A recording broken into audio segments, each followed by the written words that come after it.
On my 70th birthday, my son-in-law put a folder beside my cake and said, "Sign the papers and leave." At first, I thought he was joking. There were candles on the table. My granddaughter had just lit them. My late wife's empty chair still sat by the window, because I never had the heart to move it. Then I looked down. Residential transfer agreement. A black pen lay beside the vanilla cake, like it belonged there. My daughter stared at her plate. She would not look at me. My son-in-law smiled softly and said, "This house is too much for an old man." I looked at the pen, then at the cake, then at my wife's empty chair, and I said, "You put a pen where my wife used to put candles." That was when I knew my birthday was not a celebration. It was an ambush. Welcome to Final Act Revenge. Tell me where you're watching from tonight, and what time it is where you are. And please take care of your health while you listen, because the papers on that table had a date on them, and it proved this cruelty had been planned long before my candles were lit. My name is Mikkel Murata. I was born in Santa Fe, New Mexico, to a family that did not have much money, but had very strong opinions about doors, tables, and keeping your word. My father laid brick for 40 years.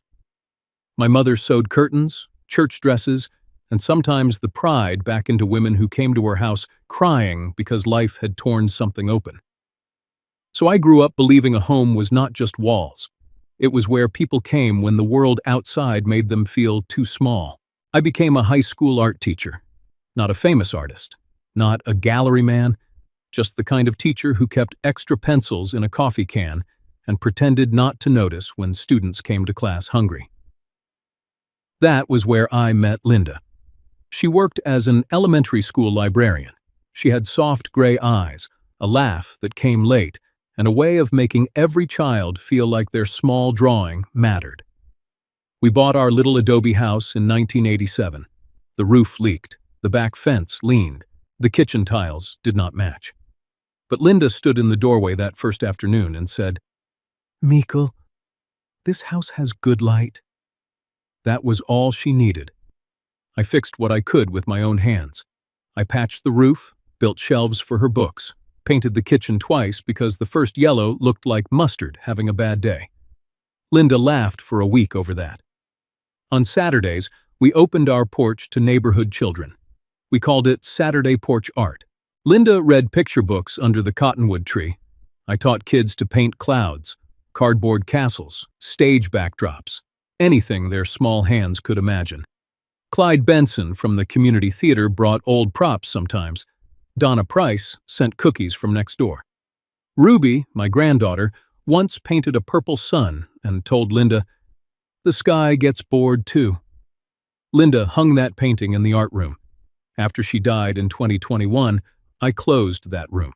Not because I stopped loving children, because some doors hurt too much to open alone. Still, I kept everything. The crayons, the paper masks, the little wooden stage, the embroidered tablecloth Linda used on birthdays. So when Warren called my house too much for an old man, he was not talking about square footage. He was talking about memories he could not appraise. And maybe I should have noticed earlier. Months before my birthday, he started saying strange things. "This lot is worth more than you think. Santa Fe property is climbing. You need someone practical managing this before taxes get ugly." I thought he was just being a realtor. Then Donna told me she saw him outside one morning, taking pictures of my roof, my side gate, even the weeds near Linda's porch. She joked, "Any man photographing weeds before breakfast is either a realtor or trouble, sometimes both." I laughed then. But after my birthday, I remembered something else. Paige knew Warren had taken those photos, and my daughter never warned me. After Donna told me about the photographs, I stopped sleeping well. Not because I thought my son-in-law would physically throw me out. Warren Miller was smarter than that. Men like him never kick the door down themselves. They stand nearby and convince everyone else the house should already belong to them. The morning after my birthday, I made coffee and sat alone at the kitchen table. The cake was still there, half cut, white frosting drying at the edges, the black pen still beside the plate where my granddaughter had been sitting. I stared at that pen for a long time. It looked ordinary. Cheap plastic, silver clip, hotel logo printed on the side.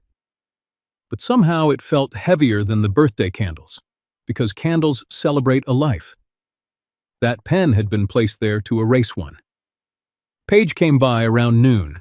She knocked softly before entering, like a stranger trying not to wake someone. My daughter used to burst into this house when she was young. She used to yell, "Mom! Dad! Smell this!" every time she burned cookies or painted something ugly in art class. Now she stepped inside like guilt had made her smaller. "I brought groceries," she said quietly. I looked at the bags. Soup, bread, tea, things people bring sick relatives, not fathers. I asked her to sit down. For a while, neither of us spoke. The heater clicked softly in the hallway. Outside, I could hear a dog barking 2 houses away. Small sounds suddenly felt very loud inside that kitchen. Finally, I asked, "How long did Warren know about those papers?" Paige rubbed her thumb against her wedding ring. "That's not fair, Dad." That wasn't an answer. Her eyes stayed on the table. He thought it would be easier if everything was already prepared.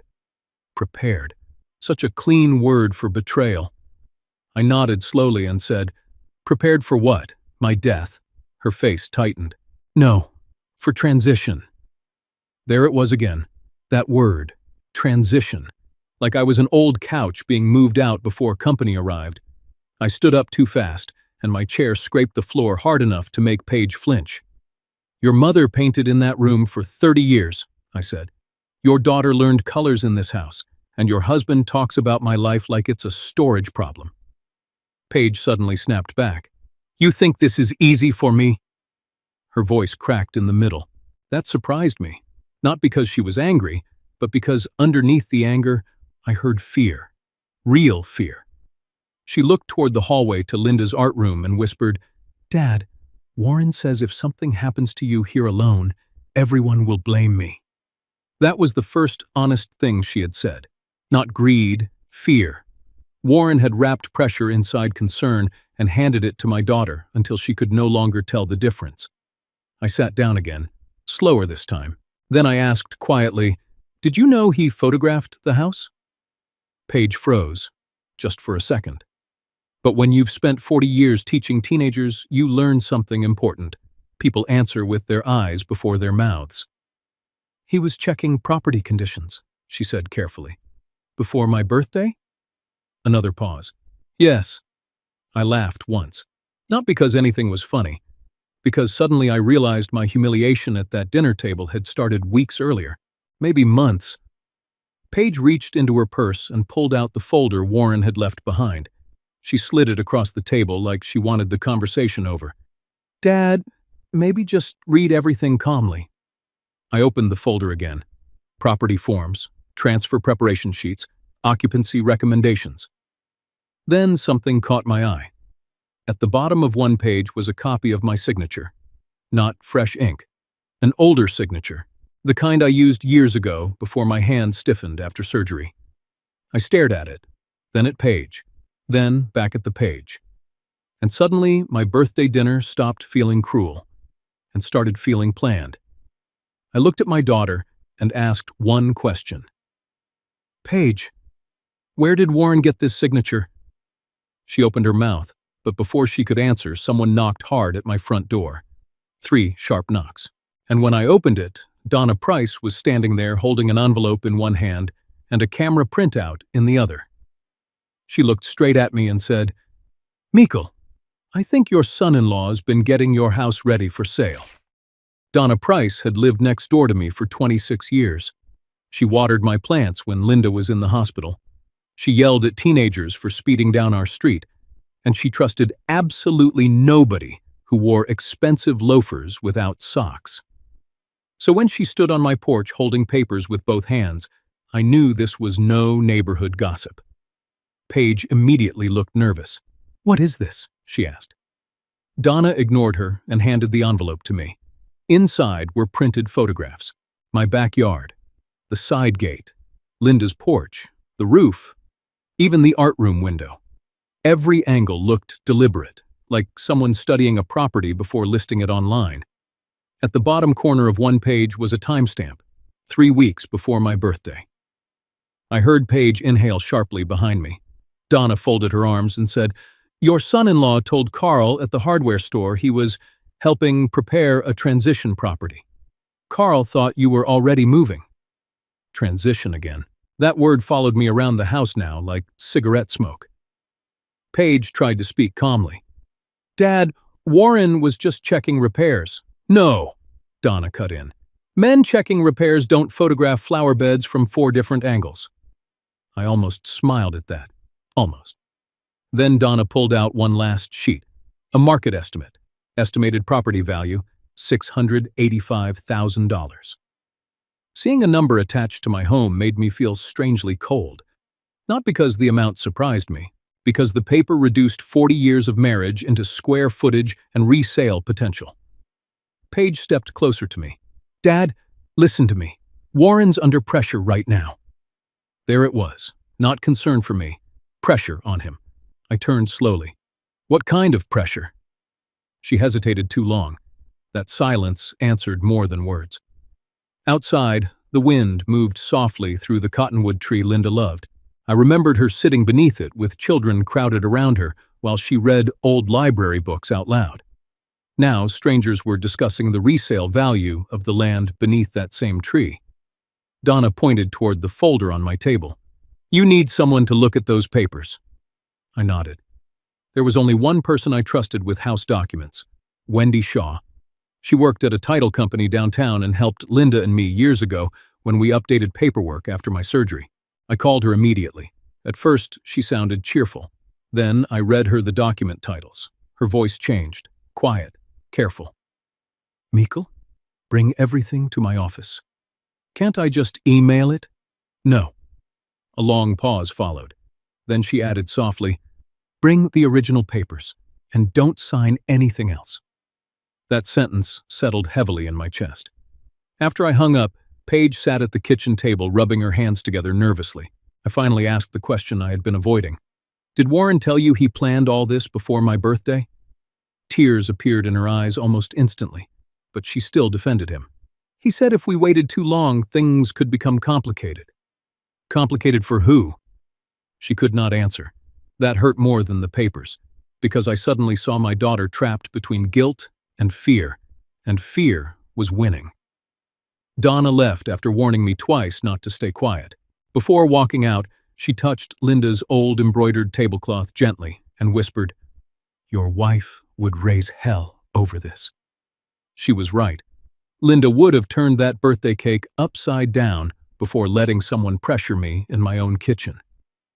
Later that afternoon, I drove downtown with the folder sitting on the passenger seat beside me. I kept glancing at it during red lights. Every page felt heavier than paper should. When I arrived at Wendy Shaw's office, she was already waiting near the reception desk. No small talk, no smile.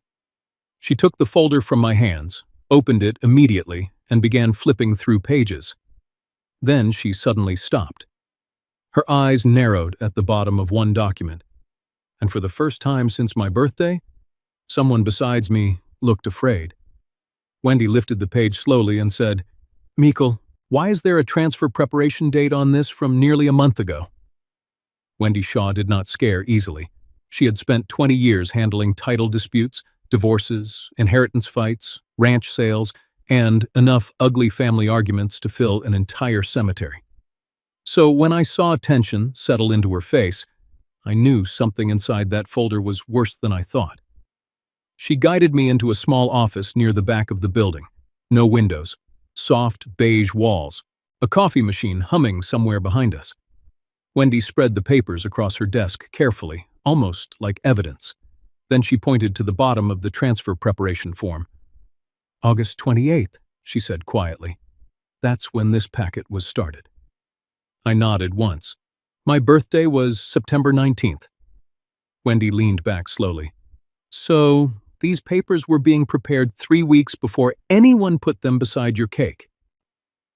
Hearing another person say it out loud made my stomach tighten, because cruelty always feels heavier once it becomes official. Wendy kept turning pages.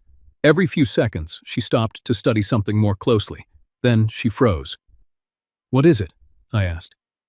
She slid one paper toward me and tapped a signature line. Mikkel, this signature sample doesn't match fresh execution timing.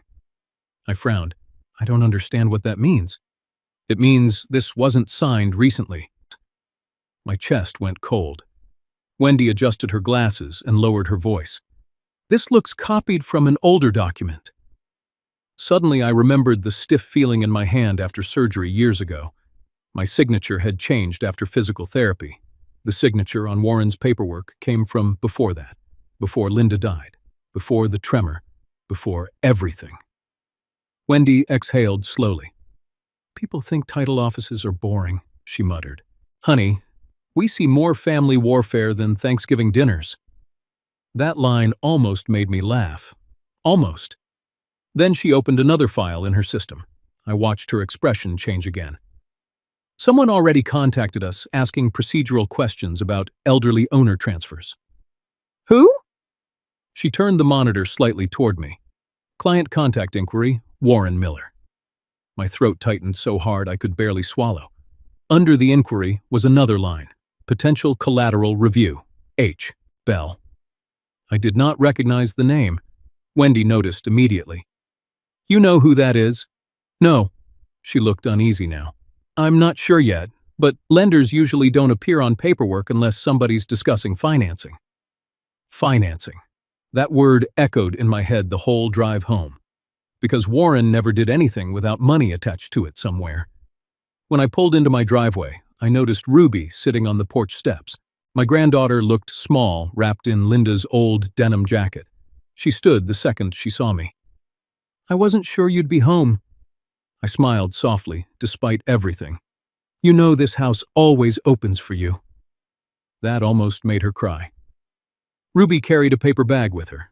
Inside was a slice of birthday cake wrapped in foil. The bakery lady gave me the leftover piece, she whispered. I didn't want Grandpa's birthday to disappear. I could not speak for a moment after that. Some pain enters quietly. Ruby followed me inside. The kitchen still looked wounded. Paper plates, dry frosting, the black pen beside the folded transfer packet. Ruby stared at the pen and asked softly, Why did Dad put papers next to your candles? Children ask questions adults are too cowardly to say aloud. I sat beside her. Sometimes grown-ups convince themselves pressure is kindness. Ruby looked down at her hands. Then she said something that changed everything. The night before your birthday, I heard Dad on the phone. I stayed very still. He thought I was asleep, she continued, but I went downstairs for my charger. Her voice trembled. He said, birthday pressure works better than legal notices. The room suddenly felt colder than winter. I asked carefully, did he say anything else? Ruby nodded slowly. I recorded part of it because it scared me. She pulled out her phone, tiny fingers, shaking slightly. Then Warren's voice filled my kitchen. Calm, controlled, cold. Once Mikkel signs, we can move fast. Paige won't fight it if I keep saying safety. Another man's voice answered faintly through the speaker. I could not make out every word, but I heard one name clearly. Howard. My stomach dropped immediately. H. Bell, the same name from Wendy's screen. Ruby stopped the recording and looked at me nervously. Grandpa? Are you mad? I reached across the table and held her hand. No, sweetheart. My voice cracked anyway. I'm grateful. She stared toward Linda's old art room down the hallway.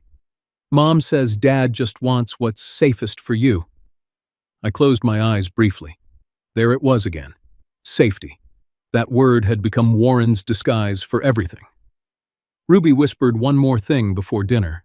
Grandma would have yelled at him. And honestly, she was right. Linda would have burned every paper on that table before letting someone use fear to push me out of my own home. Later that evening, after Ruby left, I sat alone in the kitchen replaying the recording over and over. Not because I needed proof anymore, because I needed to hear how calmly Warren had planned it. No anger, no shouting, no guilt, just strategy. Then my phone rang. Donna Price. Her voice sounded sharper than usual. Mikkel, I just remembered something. What? A few weeks ago, your son-in-law asked me if anybody still used the back art room. I felt my pulse quicken. Donna continued quietly. And the next morning, I saw him inside your backyard with Paige's spare key. I stood up so fast my chair nearly fell backward. Then Donna said the sentence that made my entire body go numb. He wasn't just photographing your house, Mikkel. He was measuring which rooms could be cleared first. After Donna told me Warren had been measuring rooms inside my house, I did not sleep at all. I sat in Linda's chair near the window until sunrise, listening to the heater click on and off while the rest of Santa Fe stayed quiet outside. At some point around 4 in the morning, I realized something that hurt worse than the transfer papers. Warren had not walked into this situation suddenly. He had been rehearsing my disappearance. The next morning, I unlocked the art room for the first time in months. The door stuck slightly at the bottom the way it always had during cold weather.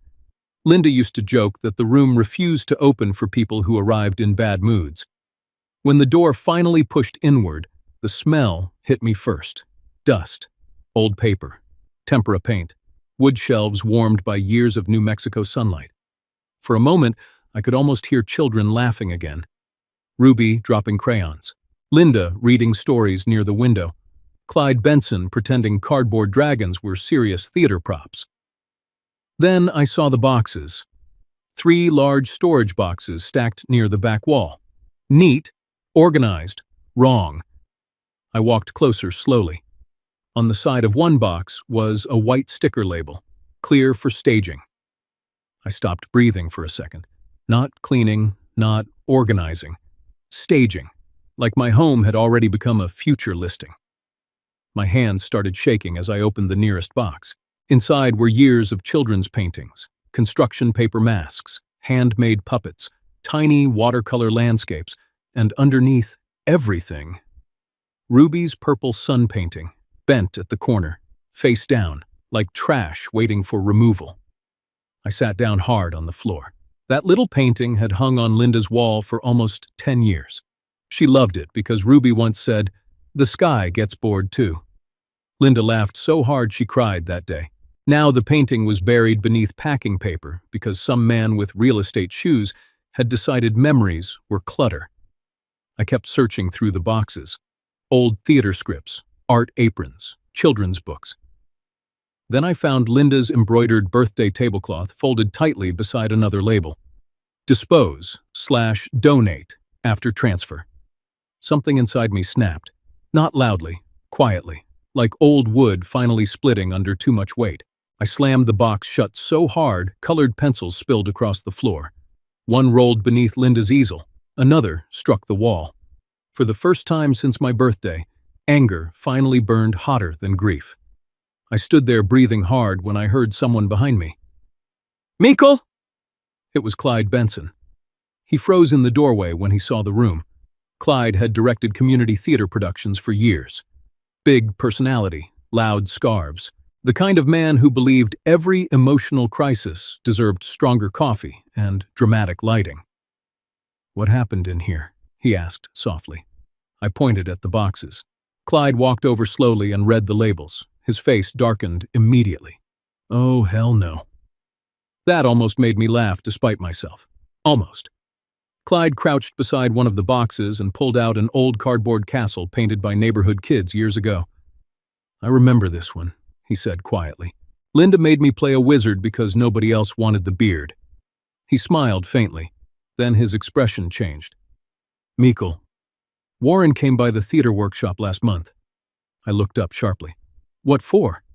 He asked how long it usually takes to clear out old storage rooms before selling property. I felt sick again. Clyde continued carefully. "I thought he was helping you downsize." There was that word again. Helping.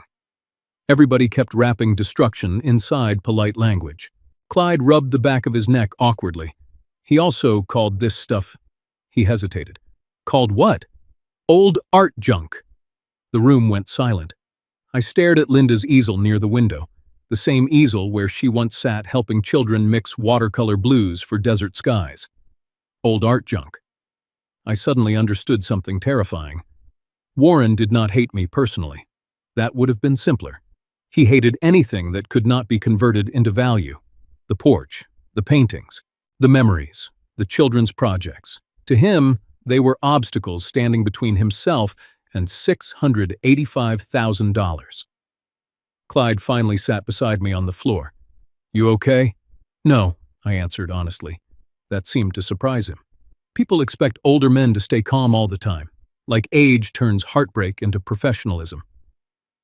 But I was tired of watching my life translated into paperwork. Clyde picked up Ruby's purple sun painting gently. "You should hang this back up." I nodded slowly. Then my phone buzzed. Page. 3 missed calls. 1 text message. "Dad, please don't make this uglier than it already is." I stared at the screen for a long time. Not make it uglier. As if ugliness had started with my reaction instead of the papers beside my birthday cake. Clyde read the message over my shoulder and muttered, "That man's been talking in her head too long." Maybe he was right. Maybe fear had become Warren's favorite tool. I walked back toward the stacked boxes. At the very bottom of the last container, hidden beneath old paint cloths, I found one more envelope, cream-colored, my name written across the front in Linda's handwriting. But what made my blood run cold was the sentence written underneath it. "Open only if they try to make you leave the house." I stared at Linda's handwriting for a long time before I touched the envelope. The room felt impossibly still. Dust floated through the sunlight near the shelves. Somewhere outside, a car door slammed shut. Clyde stood near the doorway without speaking, almost like he understood this moment did not belong to anyone except me and the woman I buried 3 years earlier. My fingers trembled when I finally picked the envelope up. Linda's handwriting had always leaned slightly to the right, gentle, patient. Like even her words did not want to interrupt people. Open only if they try to make you leave the house, not if you decide to move, not if you become lonely. If they try. Those words hollowed something out inside me, because suddenly I understood. Linda had not simply worried about the future. She had expected betrayal. Clyde quietly asked, "You want me to stay?" I nodded once. Honestly, I did not think I could open that envelope alone. Inside was a folded letter and a business card. Dean Porter, estate attorney. I recognized the name immediately. Dean had handled paperwork after Linda's surgery years ago. Quiet man, gray suits. The kind of lawyer who spoke softly enough to make people underestimate him. I unfolded Linda's letter carefully. The paper smelled faintly like cedar and old books. Then I started reading. "Mikkel, if you are holding this letter, someone has confused your kindness with permission." I stopped breathing for a second. Clyde lowered himself slowly into the chair beside me. I kept reading. "I did not tell you everything before I died, because I refused to let grief turn you suspicious of your own daughter. But if someone is asking you to surrender this house while you are still alive, then my fear was real." My chest tightened painfully. Linda wrote that several years earlier, Warren had begun asking unusual questions. Questions about property taxes, questions about transfer procedures, questions about power of attorney. At first, she believed he was only financially curious. Then one evening, after a charity dinner, Warren stood in the kitchen and casually called our home an underused asset. Linda underlined those words twice. A home where children learned to paint is not an underused asset. Tears blurred my vision for the first time since her funeral. Not loud crying, just silent grief returning through a crack I thought had healed. The letter continued. I watched the way Warren spoke whenever money entered a room. Everything became numbers to him eventually. Even people. Clyde muttered quietly, "Jesus." But the next paragraph hit even harder. "Paige is not cruel, Mikkel. She is afraid. And frightened people sometimes borrow the logic of whoever promises to protect them." I lowered the paper slowly. Even now, Linda still understood our daughter better than I did. At the bottom of the letter was another instruction. "Call Dean Porter before you sign anything. I called immediately. Dean answered on the third ring. The second I mentioned Linda's letter, his voice changed completely. "Where are you right now? At home? Good. Stay there, and do not let anyone pressure you into another discussion until we speak." An hour later, I sat across from Dean Porter in his office downtown. The entire place smelled like leather folders and old coffee. Dean read Linda's letter carefully without interrupting once. Then he removed his glasses and looked directly at me. "Mikkel, Linda updated the Maratha Home Trust in 2019. I frowned.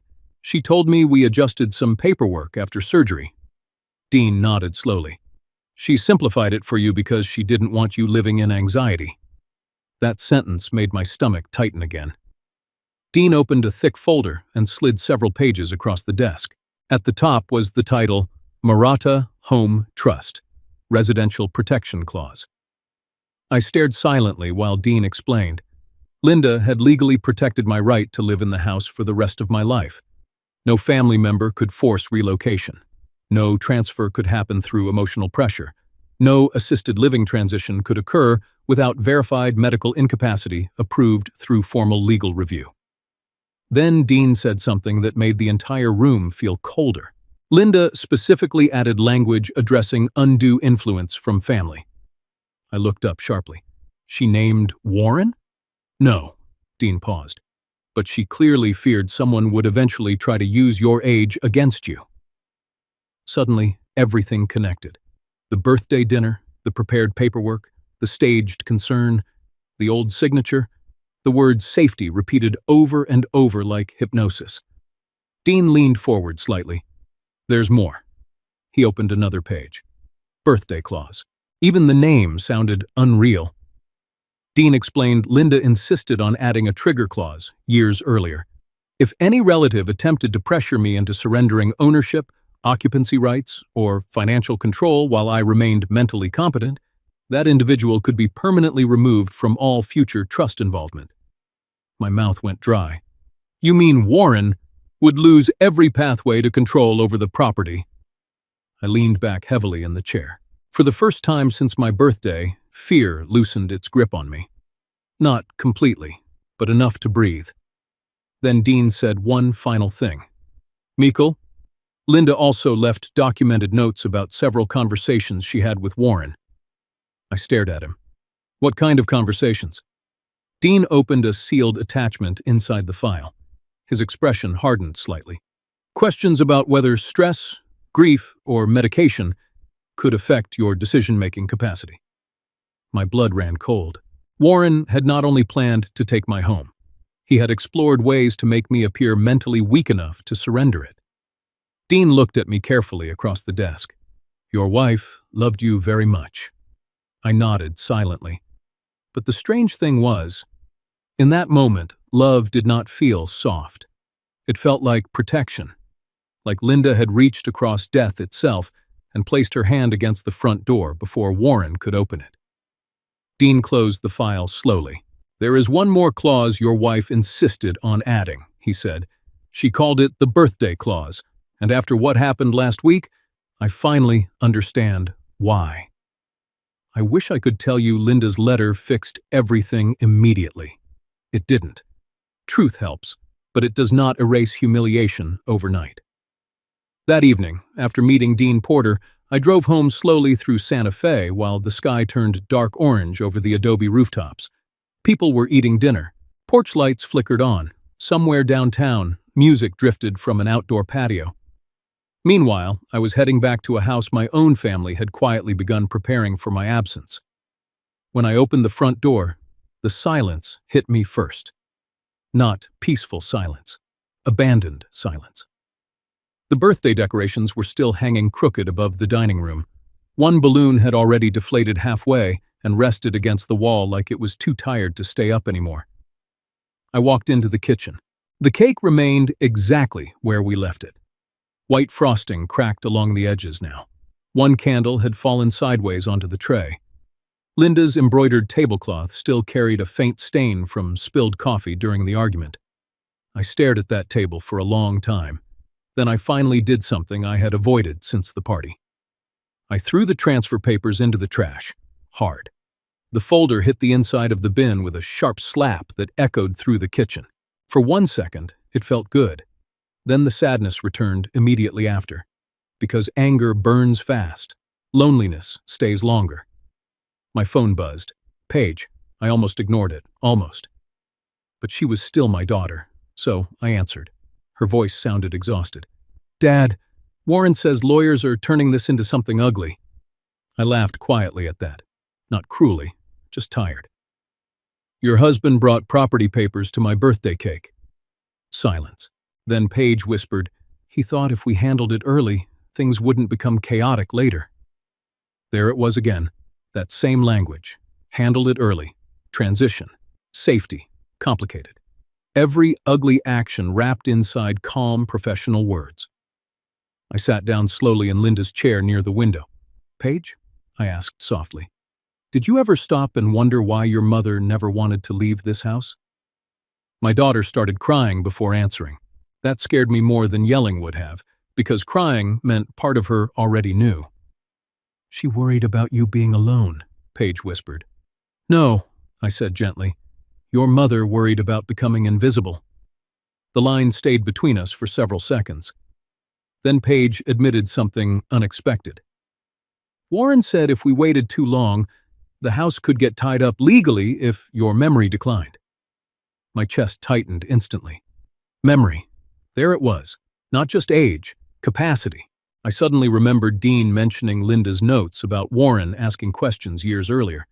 Questions about grief, medication, decision-making ability. I asked carefully, did Warren ever tell you I was becoming confused? Paige hesitated. Too long. Then finally, he said after Mom died, you were isolating yourself. I closed my eyes. Not because the accusation hurt, because there was enough truth inside it to become dangerous. Yes, I had withdrawn after Linda died. Yes, I stopped opening the art room. Yes, some days I forgot meals or left lights on.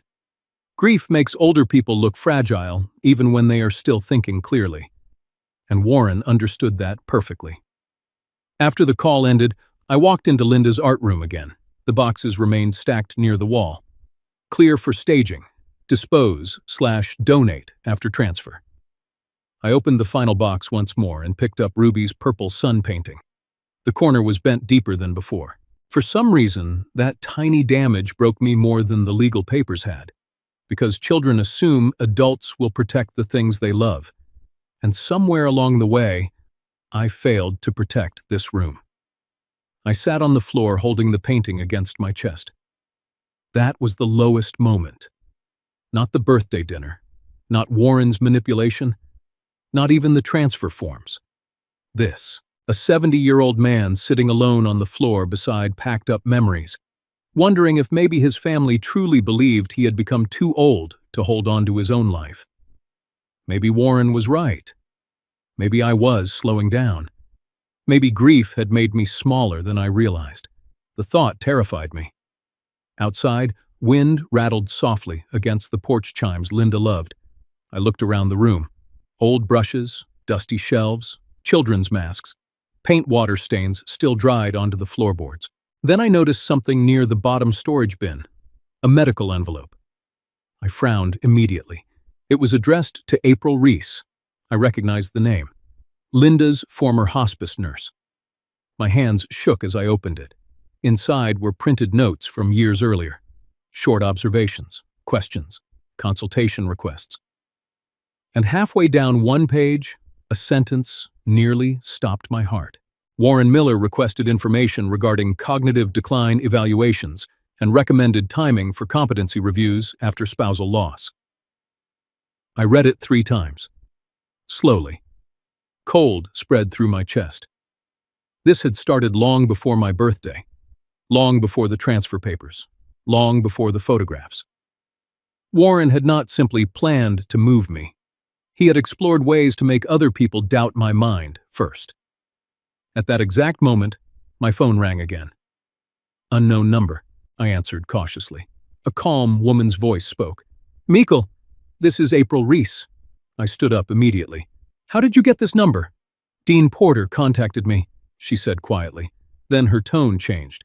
Mikkel, your wife believed Warren was building a case to make people question your mental capacity before he ever touched the house. After my call with April Reese, I stopped seeing Warren as a pushy son-in-law. Pushy men argue. Manipulative men pressure. But Warren had done something colder. He had started building a quiet story around me. A grieving widower, living alone, becoming forgetful, emotionally vulnerable. The kind of man people stop questioning once someone says, "We're only trying to help him." That realization stayed in my chest like ice. The next morning, Dean Porter asked me to meet him downtown again.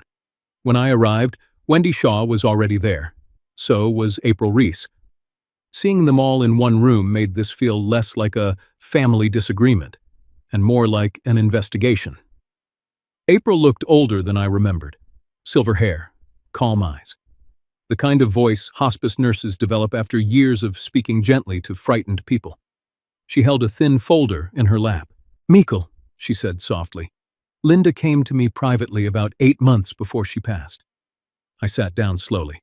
She told me Warren had begun asking unusual questions after dinners or family gatherings. Questions about competency reviews, memory assessments, elder relocation. My stomach tightened again. April opened the folder carefully. "These aren't formal medical files," she explained. "Just consultation notes." Then she slid one page toward me. I recognized Warren's name immediately. Underneath it was a sentence handwritten by April. Concern appears financial rather than caregiving-oriented. Dean looked at me carefully. Linda trusted her instincts. I nodded silently, because now I could hear Linda's voice so clearly in my head. A home where children learn to paint is not an underused asset. Wendy spoke next.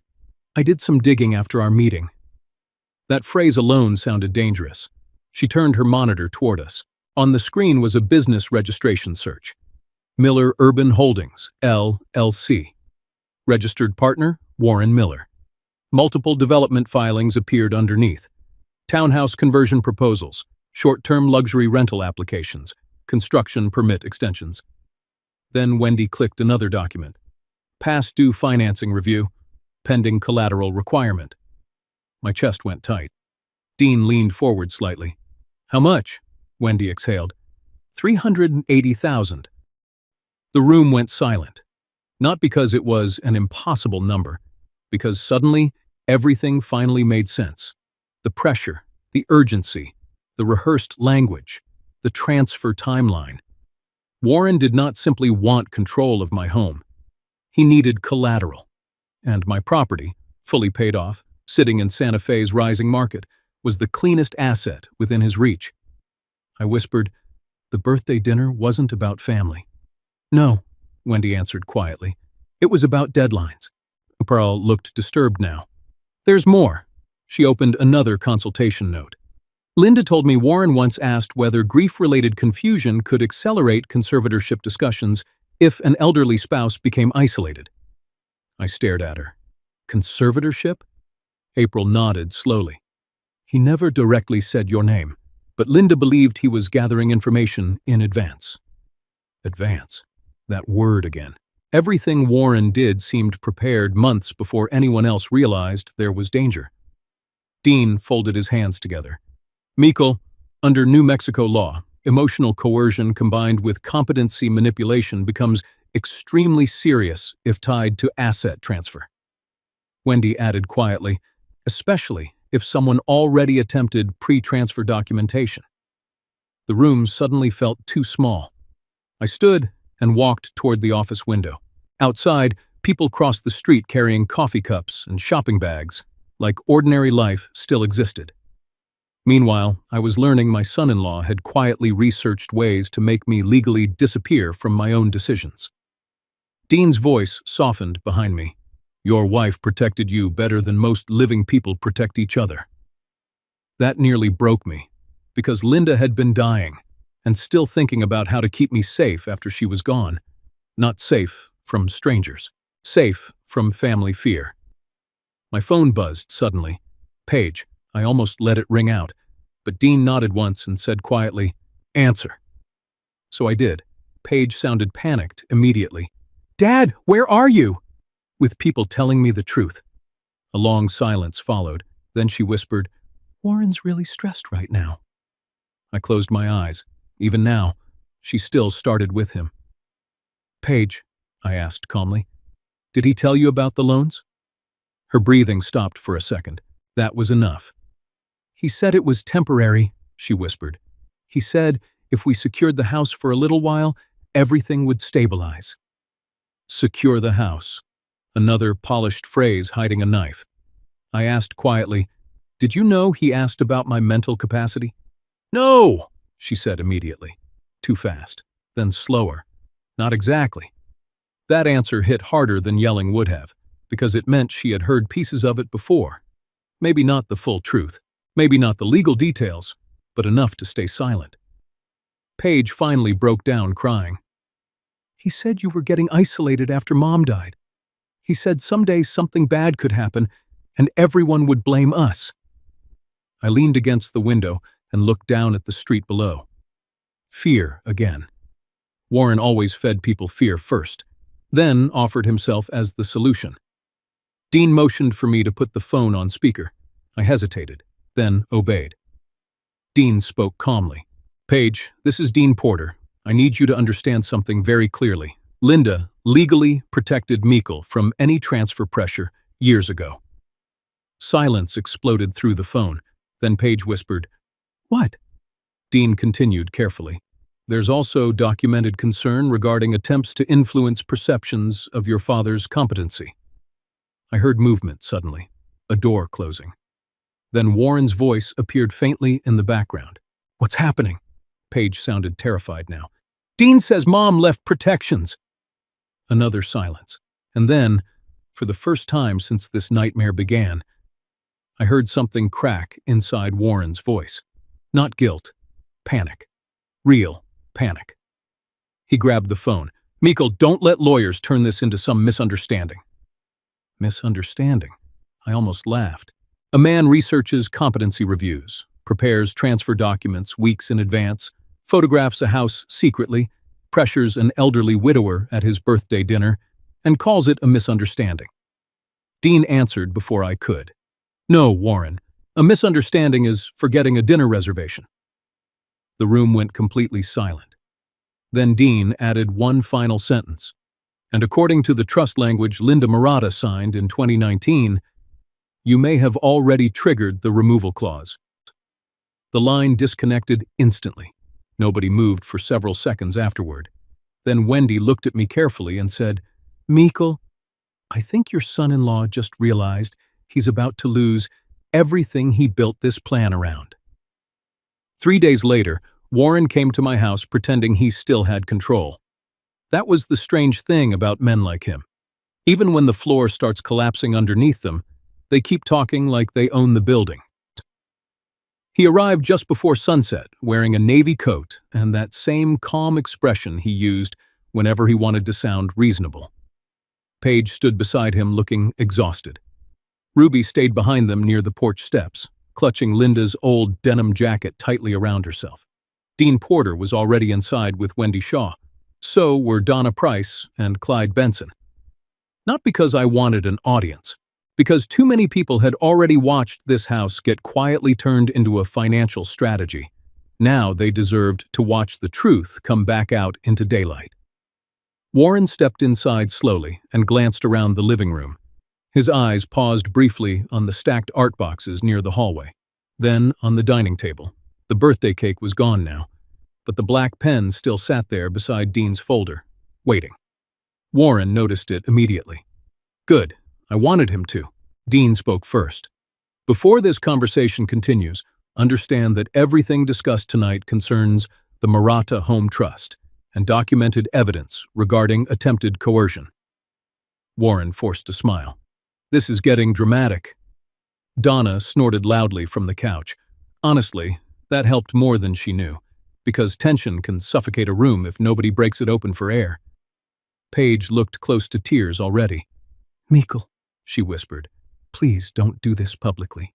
Publicly. That word bothered me, because humiliation had been public enough when transfer papers were placed beside my birthday cake. Dean opened the trust folder carefully. Linda Murata updated these protections in 2019. Warren crossed his arms. She was sick. People get emotional when they're sick. That sentence changed the room instantly. Not loudly, quietly, like everyone suddenly saw the same ugliness at once. Clyde Benson stood up immediately. Watch your mouth when you talk about Linda. Warren looked annoyed now. I'm talking about legal judgment, not feelings. No, I finally said calmly. You're talking about my wife like she became inconvenient to your plans. Silence fell hard after that. Dean slid several pages onto the table. The trust includes residential protection language specifically designed to prevent emotional pressure against Mikkel Murata. Wendy added another document beside it. Transfer preparation paperwork also began weeks before the birthday dinner. Warren's jaw tightened slightly, still controlled, still performing calm. Then Dean placed Ruby's recording transcript onto the table. Birthday pressure works better than legal notices. For the first time, Warren stopped looking comfortable. Paige stared at the paper like she had never truly believed the sentence existed until now. Ruby lowered her head immediately. I reached over and gently squeezed her shoulder. None of this was her fault. Dean continued evenly. Additionally, consultation records show repeated inquiries regarding competency evaluations connected to elderly grief and relocation. April Reese had signed those notes. Warren finally snapped. Oh, come on! Everybody asks questions when older people are isolated. Older people, not fathers, not husbands, not human beings, just categories. Donna suddenly pointed toward the art room. You labeled children's paintings for disposal. Warren laughed once in disbelief. Those boxes were junk sitting in a staging area. The second he said junk, I saw Paige's face change. Really change. Because suddenly she heard him clearly for the first time. Not filtered through fear. Not softened through marriage. Raw, cold. Ruby whispered from the hallway, Grandma loved those paintings. Warren looked frustrated now. Ruby, this isn't about paintings. And there it was. That was his fatal mistake. Because the whole room understood at once. To Warren, nothing inside this house carried emotional weight unless it could become leverage. Dean calmly folded his hands. The trust contains a removal clause triggered by attempted coercive transfer behavior. Warren turned sharply. You can't prove coercion. That was when Wendy slid one final document across the table. Howard Bell Financing Review. Collateral requirement pending. Property target value, $685,000. The color drained from Paige's face instantly. She looked at Warren slowly. You told me the debt situation was temporary. It is temporary, he answered too quickly. No, Wendy interrupted. Not when collateral deadlines are already active. The room became completely still. Paige stepped backward like the truth had physically shoved her. You wanted Dad's house for the loan. Warren's calm mask finally cracked. For us, he snapped. Everything I did was for this family. Clyde muttered, Funny how greedy men always call themselves providers. Honestly, he wasn't wrong. Paige started crying harder now. But this time, something was different. Not fear, shame. Real shame. She looked at me and whispered through tears. I let fear make me cruel. That sentence hit harder than any apology, because it was honest. No excuses, no blaming Warren entirely. Just truth. I nodded slowly, but said nothing. Some wounds need silence before they know what forgiveness means. Dean then removed one final paper from Linda's sealed file, her handwritten statement. He read it aloud quietly. If anyone tries to remove Mikkel from this home through pressure, manipulation, or fear, that person must never control this property, its funds, or the future of Saturday porch art. Ruby began crying softly near the hallway.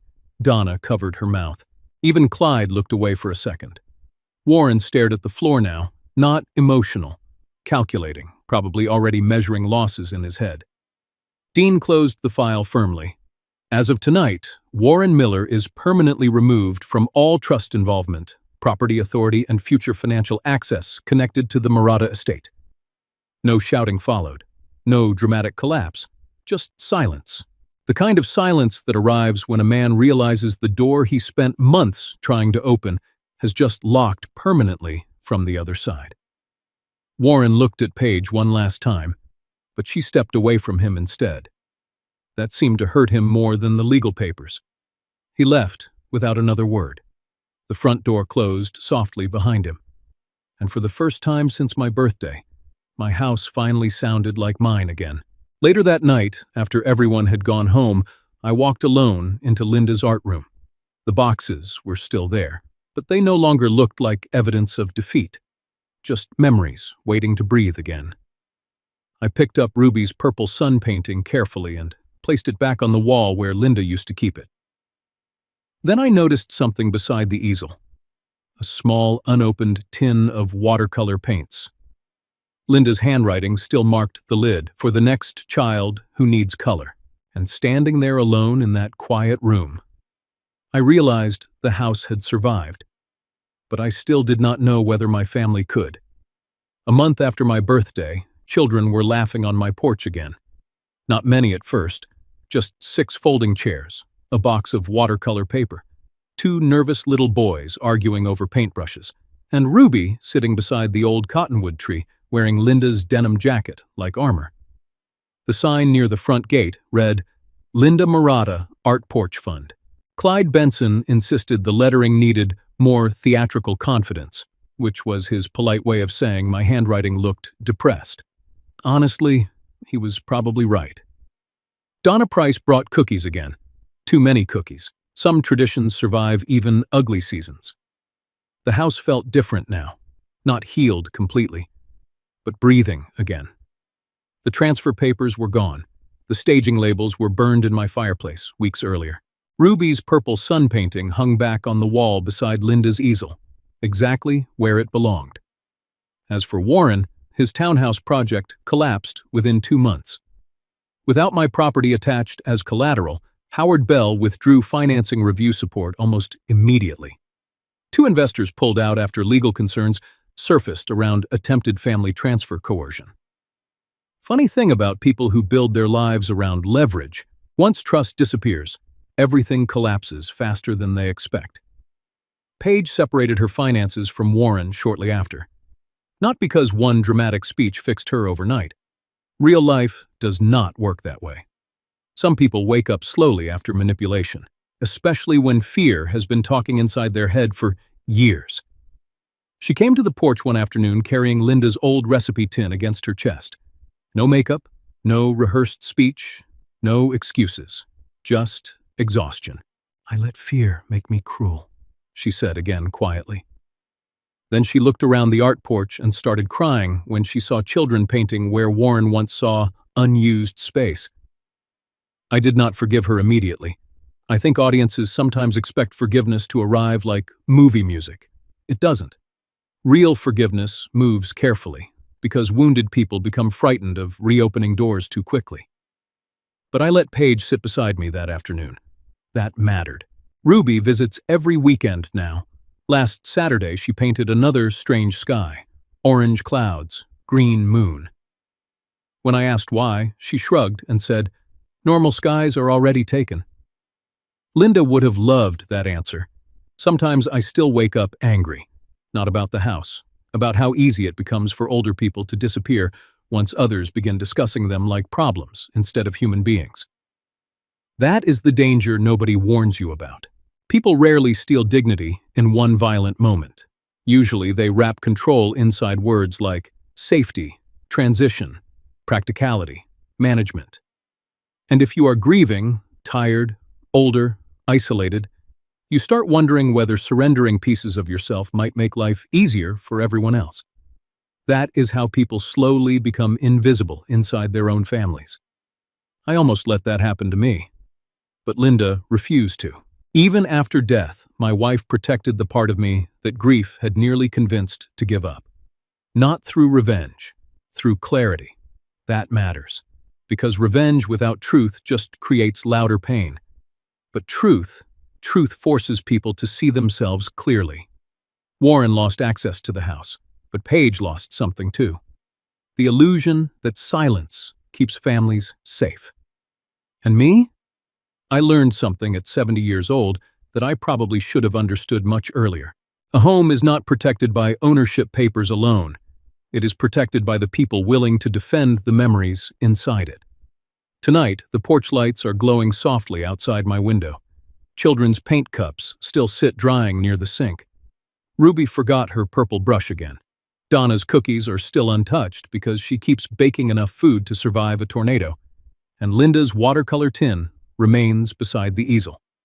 For the next child who needs color, I think that child ended up being me. Thank you for spending this time with me today, and for listening to my story all the way to the end. Please tell me in the comments where you're watching from and what time it is where you are right now. And please, take care of your health, your peace, and the people who still treat your presence like something valuable. If this story moved you even a little, don't forget to subscribe to Final Act Revenge. Another powerful story is waiting for you on your screen right now, and YouTube believes you may enjoy that one too.